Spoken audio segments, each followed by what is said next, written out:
Evan here. Today we're doing a full mission playthrough of the Operation Ilois mission, which is available at the link in the description below on the user files of the DCS webpage. Operation Ilois was a failed Special Boat Service or SBS mission that sadly resulted in the deaths of 2 servicemen. And within the mission briefing, I've put in a full detailed analysis of some of the failures that happened on that day, and we're going to talk through some of them today. The mission, which involved a 16-strong unit from the SBS and Special Recon Regiment, involved entering the lower Sangin Valley, which is south of Sangin in Helmand Province, to capture 4 Taliban commanders in the summer of 2006. On the return leg, the convoy of snatched Land Rovers was ambushed by some 70-odd Taliban fighters, and fighting over the next hour consumed the unit, and it was close quarters combat with only the irrigation ditches nearby to offer them cover. Because the mission had been conducted entirely in secret, QRF nor air operations knew where the convoy of snatched Land Rovers were, which led to the delay in reaching them. Today we're going to reenact that entire scenario. I'll talk you through some of the history at the time as to why the convoy came under such heavy attack.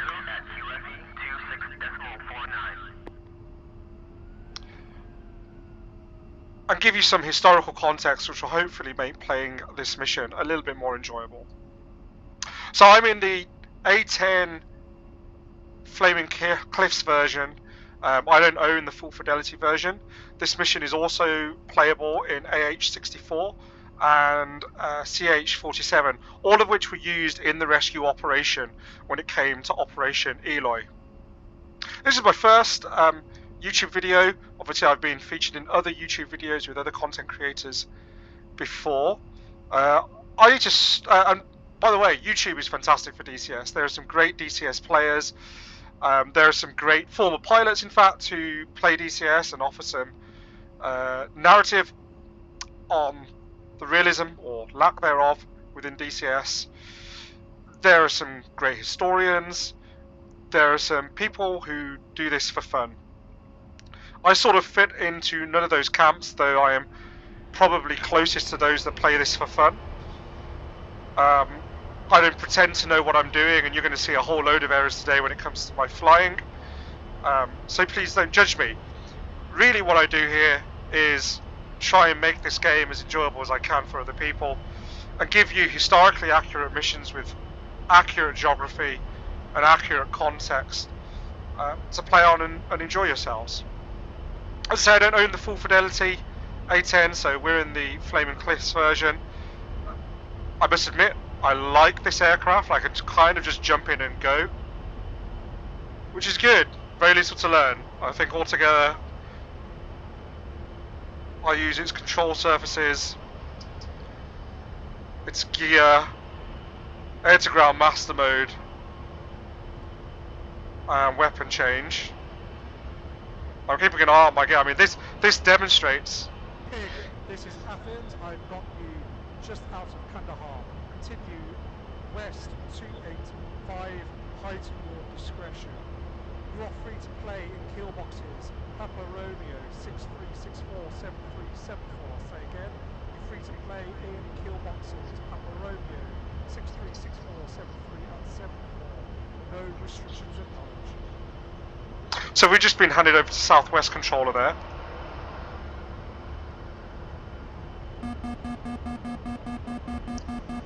And finally I remembered where my landing gear was. That was me messing around with my own hands trying to remember what I binded the gear as, which kind of demonstrates how little I play this A-10. So our radar warning receiver is giving us actually indication of Camp Bastion's radar. That's what that is, more or less, off our nose. And we were just handed over to the Southwest controller there. In reality, we'd never have been handed over that early. The only reason I put that in there is just so triggers don't bump into one another. If you're paying attention there, the southwest controller sent us in the direction of 285. I'm going to bear left a little bit here. And he's going to take us to the River Helmand. The River Helmand runs north-south in Helmand Province, all the way from the Kajaki Reservoir in the north. And in fact, it runs all the way through to Iran, in fact. And Iran has a big stake in the River Helmand and the Kajaki Dam. And it's one of the state actors that over the years has fueled the civil conflict that has sadly engulfed this region for many, many decades.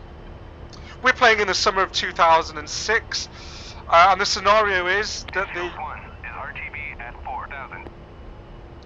And the scenario is that the QRF, based at Fob Robinson in Garesh, which we should hopefully come across, has been dispatched north to try and locate this SBS convoy.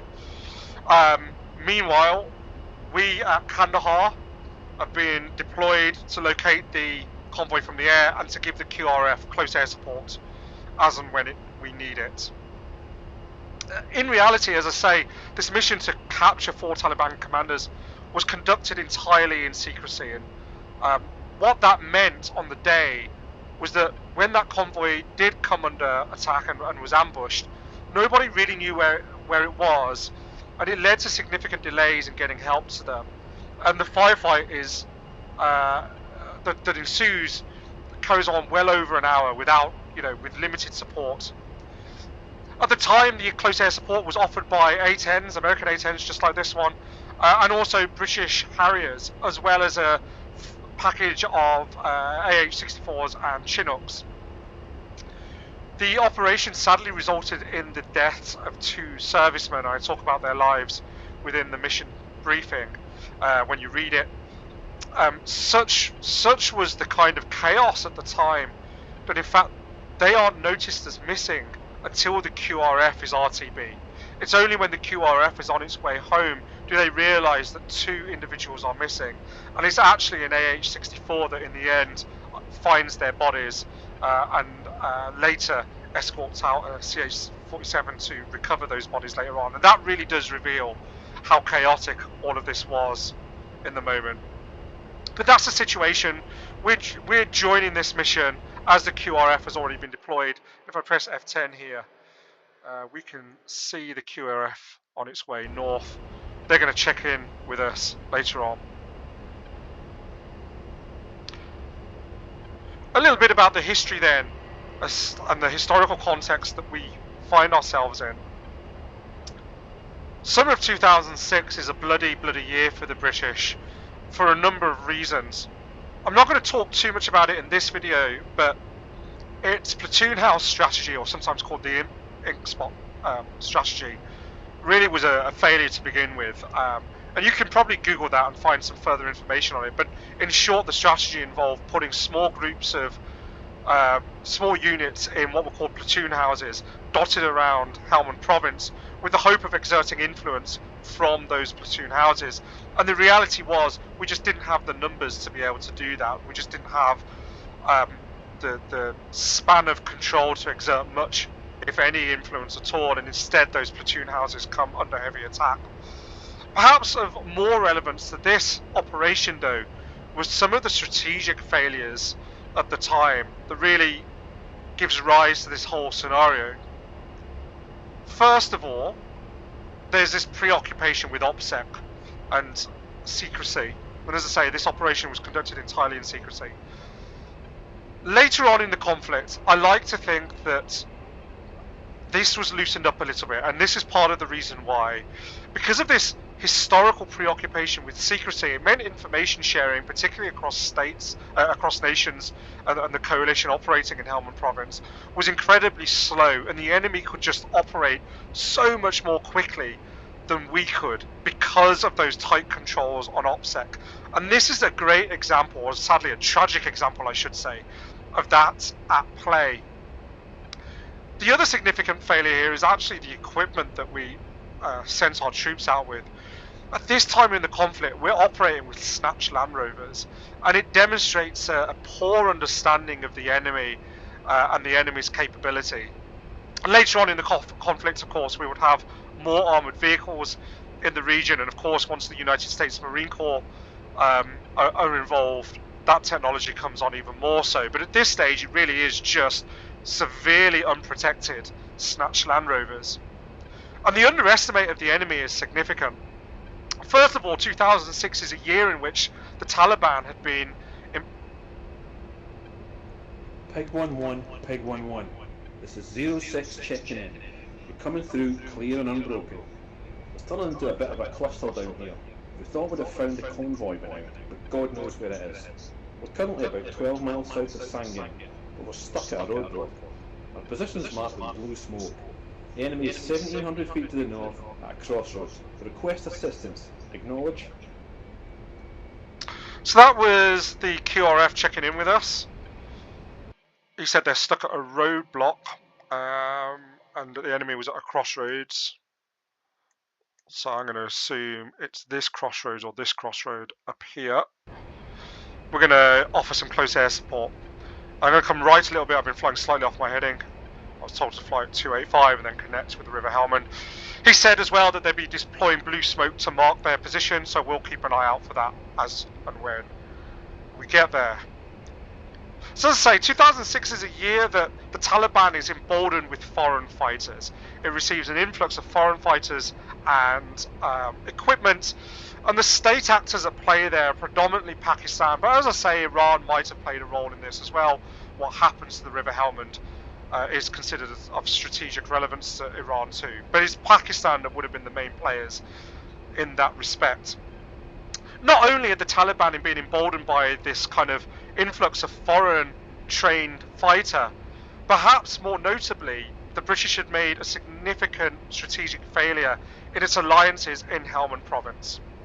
So prior to this point, it had sort of had a pseudo alliance with a local militia leader or a local warlord called Sher Mohammed Akudzander, and Sher Mohammed had been fighting alongside his family in Helmand Province for the two decades preceding this. And Sher Mohammed was known as a long-time ally of Hamid Karzai, and there's this kind of Afghan myth that Sher Mohammed and Karzai rode in on horseback after the US-led invasion of Afghanistan and liberated Helmand Province from the Taliban. I think most experts would agree that that is a myth that they themselves will have started, and perhaps isn't so true, but it demonstrates the kind of persona that Sher Mohammed was trying to put out there, both to the US, the UK, but also I guess the wider coalition too.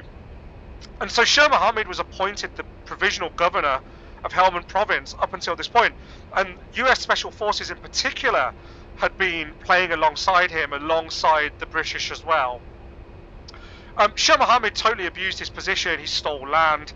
He degraded his sort of local rivals and the local rival militias, most notably the 93rd Division, who's going to fight alongside the QRF today. The remnants of the 93rd Division will fight alongside the QRF today, so I will need to check my fire. They will be using Taliban-era Hiluxes. But Sher Mohammed degrades these militias. He kind of disempowers them. He quite literally takes their weapons off them. And what that means is this whole region, which actually, it's called the Lower Sangin Valley, but it's also known as Kala Gars. This whole sort of valley between Gereshk and Sangin becomes completely unprotected and at the mercy of Sher Mohammed and his corrupt militias and police force. As I say, he abuses his position. That's Dodge, that's the British Apache departing bastion. And it leaves that region to predatory behaviour on the part of Sher Mohammed. What that means then is that region, or Kala Gars, which has always, even during the Soviet occupation of Afghanistan, has always been known as a highly volatile region. It aligns itself with the Taliban. So they're not true Taliban, they're sort of local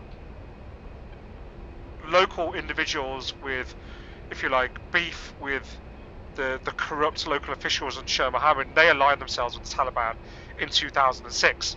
But if that wasn't bad enough, the British cottoned on to the fact that Shah Mohammed had been abusing his power, and in fact forced him to resign. And in his resignation, about 6 months prior to this operation, he essentially stuck two fingers up at the British, and he sold his militia. He willingly sold his militia to the Taliban. So now you have, in 2006, when this SBS operation is conducted, you have a Taliban that is emboldened with foreign fighters. You have a Taliban that is emboldened by local disgruntled people who've been discontent with local governance and blame the coalition for much of that. But you've also now got a Taliban that is literally equipped and reinforced by the former militias of those predatory, corrupt individuals. And what you've got to remember is the 16-strong SBS unit that's conducting this mission, along with the other British servicemen and women in this region, they don't know any of that. You know, I know that as a former INTO and former expert on Central and South Asia. But those individuals fighting on the ground in 2006 know nothing about this. So they conduct these operations with the best will in the world, best intentions, without really knowing the ground truth of what's going on. And it's only really, as I say,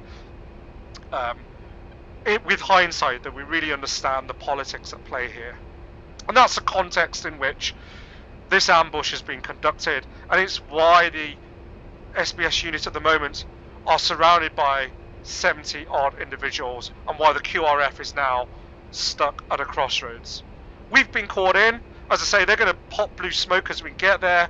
We're going to intercept the River Helmand, which is now just coming into sight on our nose. And this sort of urban, semi-urban, I guess, region that you're seeing ahead of us right now is the town of Gereshk, and it's where Fob Robinson is based. There's Fob Robinson here, marked on the map. The QRF departed there some time ago. So we're going to pull right here, and we're going to start following the River Helmand, looking out for that blue smoke. We're going to try and identify where this roadblock is, and then we're going to try and clear the roadblock. Gereshk is really the Afghan capital of Helmand Province. Lashkargah is, at this point, considered the official capital, and it's where Task Force Helmand was based. It's also where, officially speaking, most of the Afghan governors would base themselves out of. But it's really Gereshk, this town in front of us now, that is the true capital, true historical capital of Helmand Province. And the reason for its significance is that it finds itself at a literal crossroads on Highway 1 as well as Highway 611, which is the north-south road that leads through Helmand Province, as well as the River Helmand itself. So it finds itself on all of these key kind of logistical and irrigation nodes, and particularly when it comes to the poppy farming business here, control of Gereshk is absolutely critical in terms of the logistical and economic operation when it comes to narcotics. So as I say, if you ask the government where the capital of Helmand Province is, they're going to say further south in Lashkargah. But if you ask a local Helmandi where the capital is, they're going to say it's this, the town of Gereshk. So let's follow this river then up north. As I say, it's a north-south river, and we should hopefully intercept the QRF. They said they were 12 miles south of Sangin. Let's have a look. There's Sangin there. It's actually closer to 9 or 10. But as I say, they will pop blue smoke when we get there. Now look, full disclosure, I need to remind you, I am not a former pilot. If I was a former pilot, I would be playing DCS. I am not anything really to do with air operations, and I'm not particularly good. I'm not particularly good at DCS either. So you're going to see a ton of mistakes today. Feel free to give me some guidance within the comments. I don't profess to be any good at this game. As I say, I make these missions for your enjoyment, so you can have some historic realism to your gameplay within DCS. So don't judge me, in fact, do better than judge me. Help me along the way by commenting in the comments section. So here we are then, we're going to follow north to south. You can see now the irrigation that the River Helmand provides. I think a lot of people, when they speak of Afghanistan, they expect, desert, and there is, don't get me wrong, there is desert, but there's also an awful lot of green. And fighting in the irrigation ditches at this time was how you imagine it. It's swampy, there's, undergrowth, overgrowth, trees. It's not a nice environment to fight in. And right now, that is where the stricken SBS convoy are. Let's keep an eye out then on this blue smoke. I'm going to drop my speed a little bit. Oh, there it is, in fact. I've been too busy nattering on. So there's the blue smoke. See if I can identify that. I can see the crossroads, in fact. And in fact, I don't know if you can see it on the resolution on YouTube, but I can see a few vehicles down there as well. So we're going to go to air-to-ground master mode. Just make sure I've got good visual on that. I'm going to use my rockets first of all.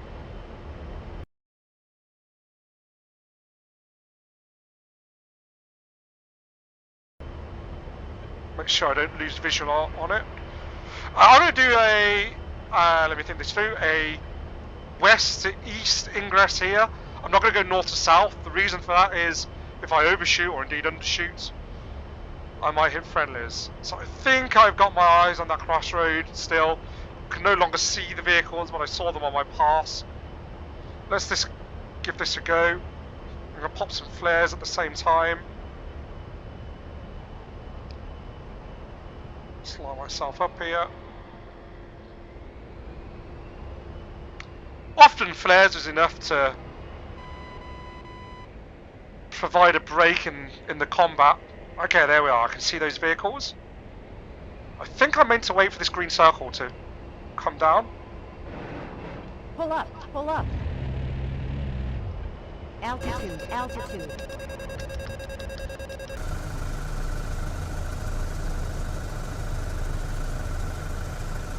Pull up, pull up. Altitude, altitude.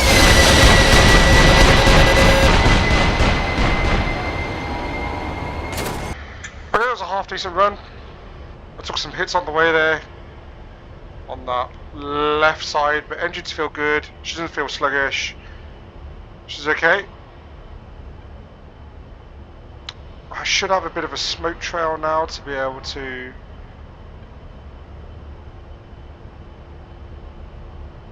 find, or I don't. So we have to relocate that crossroads. I thought I landed some good hits there, but obviously not enough. I'm going to switch to my Mark 82s here, and we're going to do a east to west run. Although I have screwed up this turn. As I say, I'm not particularly good at DCS. I don't play this game a lot, really. It's not why I do it. I create missions. So if you've got any advice for me, do feel free to put them in the comments below, and hopefully over time I will become a better DCS player. Right, target is located. There we are. Let's try this again. You can see those vehicles. I don't know about the resolution on YouTube, but you can see. Pull up, pull up. Okay, cool. Oh gosh. Altitude, altitude.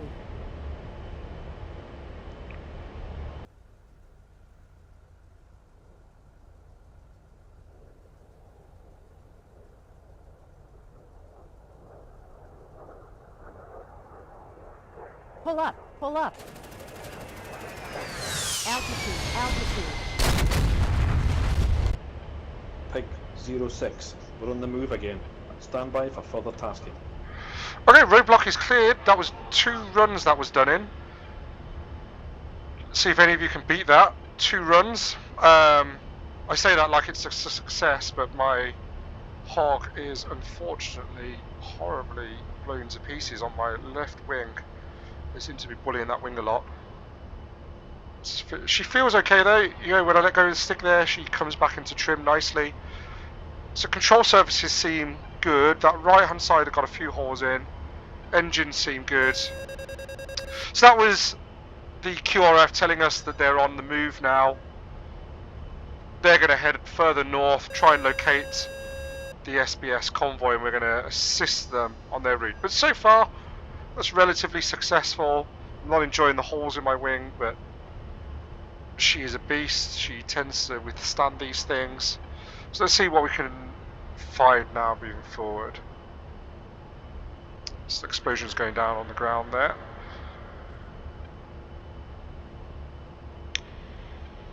There was another one. So yeah, overall that was a decent run. So this area, which is sort of the Upper Garesh Valley or Lower Sangin Valley, is also known as Kalagars. And Kalagars during the Soviet occupation was known as a bit of a place of myth, and indeed the countryside is littered with rusty remnants of that conflict.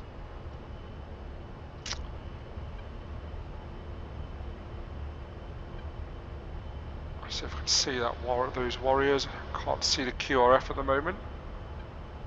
So QRF today is made up of British warrior infantry fighting vehicles. They were based in this area in Garesh.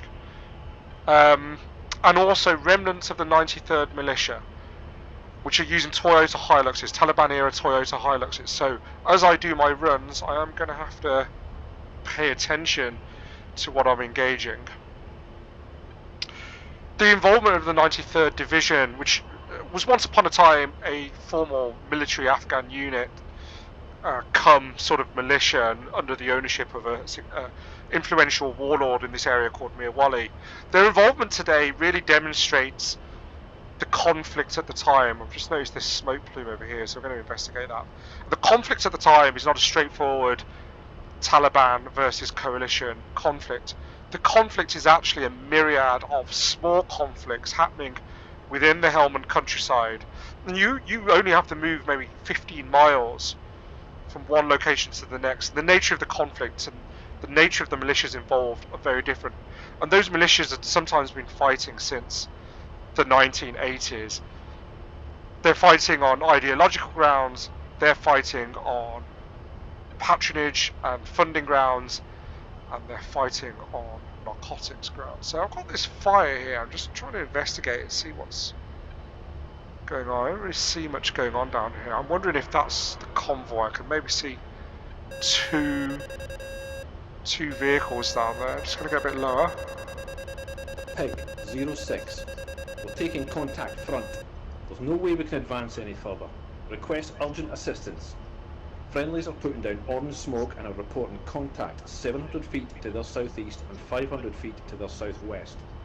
We're seeing movement at around 1,000 feet from their position northwest. If you can clear the roadblock to their southwest, we might be able to squeeze through and support you while you evacuate them. We'll hold and wait your instructions. So that's QRF telling us that the friendlies are going to put down orange smoke. They're obviously in touch with them, and there's that orange smoke, and you can see tracer fire everywhere. And this is danger close. This is close air support at the closest range. Some explosions happening there. Those will be RPGs. RPGs were used in this firefight. It's what the compound is engaged with first of all. And they said there was a roadblock to the southwest. We're at the south now. I think I caught a glimpse of at least one vehicle there. So let's switch to our next set of munitions here. And let's see what we can hear. I've got to be careful of that orange smoke. I said there was no damage to my control surfaces. You can obviously hear her fighting me. And she's pulling to the right now as well. Just putting her back in trim. She's still flying. She's still up in the air, but she is beginning to get angry at me, as you can hear. So fight that stall warning. Give it a little bit of rudder here. Watch that speed. That speed's coming down. Just point my nose down a little bit. Straighten her out. Let's try and gain some energy. There we are. She's obviously not liking these tight turns. She's losing a lot of energy.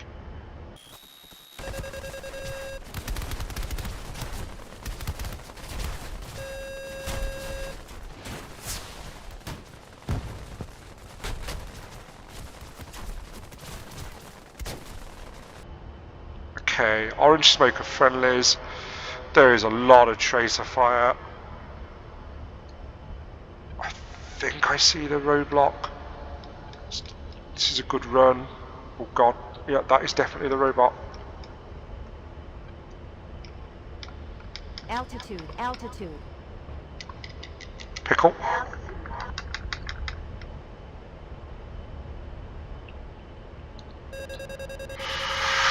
That was rather dangerous. Don't want to be doing that again. Soldier M4 damaged. I think that might have been friendly fire. I have a horrible feeling that was friendly fire then. And I did say there was a risk of that. I thought I did a decent run there, but obviously not.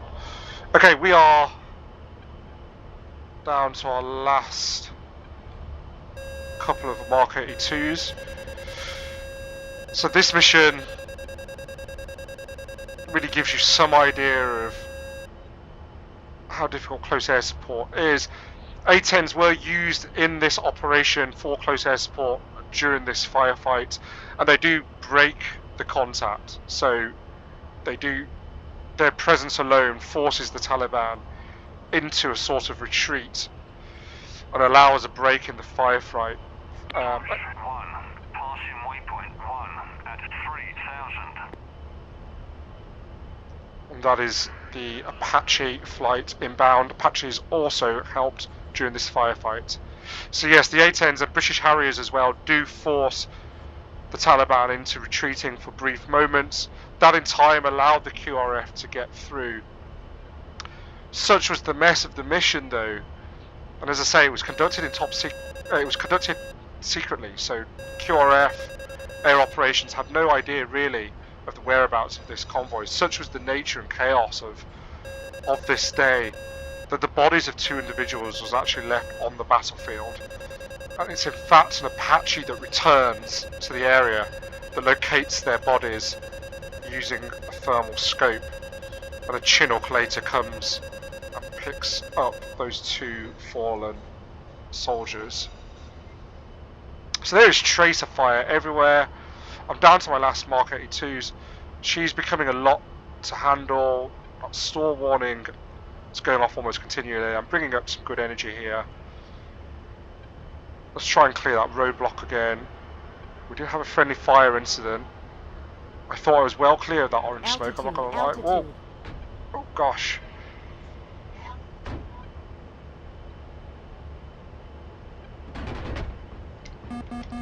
Cool.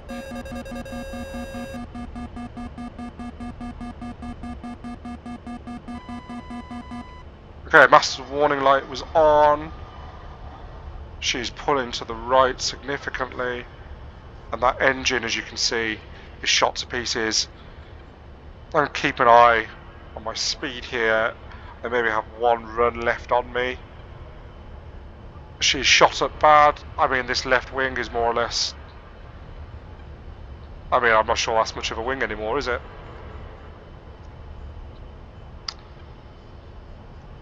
So those... Pig 06. There's 2 friendlies gone missing. Last seen headed east by foot, but there's no way I'm stopping here while we look for them. We're heading back to Robinson. Contact Bastion on 107.5. 06 checking out. Okay, so we did clear that roadblock then. So QRF, I didn't get visual on them, which is a bit alarming, isn't it? That's maybe why I hit a friendly. But that QRF does appear to have got through, so we do appear to have cleared that roadblock. They've identified that there are 2 bodies missing, or 2 individuals missing, last seen going west, they said. Now, if you are playing in the rotary package, or if you're a multiplayer, and one of your friends is playing the rotary package, they now will be able to locate those 2 individuals and pick them up. So you'd be using your thermal pods, optical pods, to locate them. Smoke's disappeared now. QRF has fought its way through. I'm just going to see if I can get visual on that QRF. Tracer fire. Whoa! Stinger! Jeez! Where did that come from? So we're going down. Everyone checking out.